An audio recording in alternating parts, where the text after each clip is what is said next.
powerful our thoughts can be, how powerful that perspective is, and how much it affects how we view our day, right? And not only that, but how we view our work and even our life. But that's not all. There's more. It's contagious. It spreads to the other people in your office, wherever you work. And the scientific term for this is emotional contagion.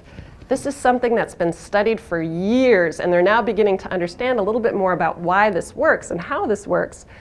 The key thing is, what are you spreading around your work, right? Are you bringing that irritation, that frustration, that kind of negative attitude, or are you bringing that, yes, upbeat, optimistic, can-do attitude? Okay, I want to tell you about the study that they did. They had a large group of people, a couple hundred people. They broke them into little teams, 3 or 4 people. And what they did is they took half the teams and they added an extra person. Unbeknownst to the team, this extra person was an actor. And this actor was told, please bring this negative frustration, this, really pessimistic attitude to the group. Group B, they put an actor in and they said, okay, we want you to bring this upbeat, optimistic attitude to the group. And each group was given a project. They had to balance a budget. Yeah, yuck, right? Ugh. And they were going to be videotaped to see how well they would do. So these impartial judges then looked at each of these groups and rated them on a few different areas. Do you think there was any difference?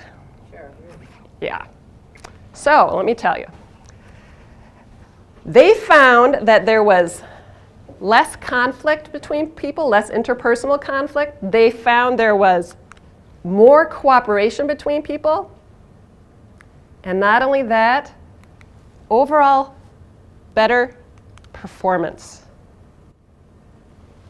Wow. And this wasn't just by the judges. The teams themselves saw this same thing. And when asked, well, why do you think your team performed better? They would say, oh, we're obviously just a better team, or maybe it was my decision-making acumen that I brought to the team. But not one of them ever realized that it was this positive influence that made the difference.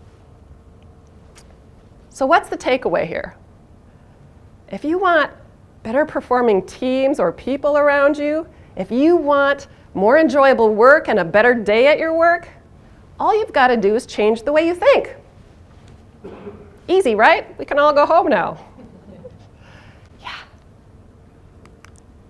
Not so easy. Maybe you've noticed we love to dwell on the things we don't like. We love to sit there and replay past dramas.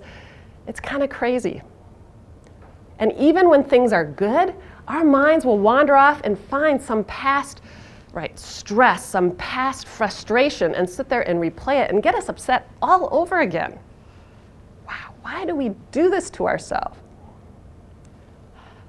The problem is most of us don't realize that there's even another option. But the truth is that in every moment, we have a choice.